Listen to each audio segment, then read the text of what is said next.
มาเส้นเหนียวนุ่มผ่าไปครับนี่นี่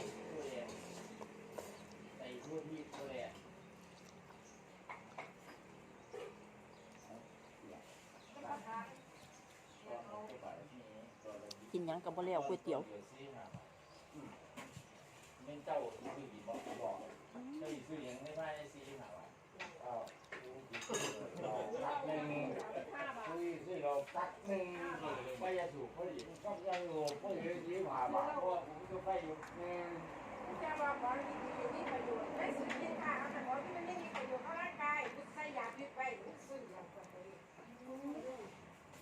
ผมเป็นยาไป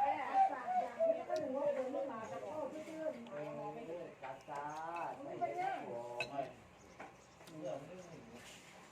มากล็อกของเบย์บุญขึ้นอ่ะเพื่อเอาเลย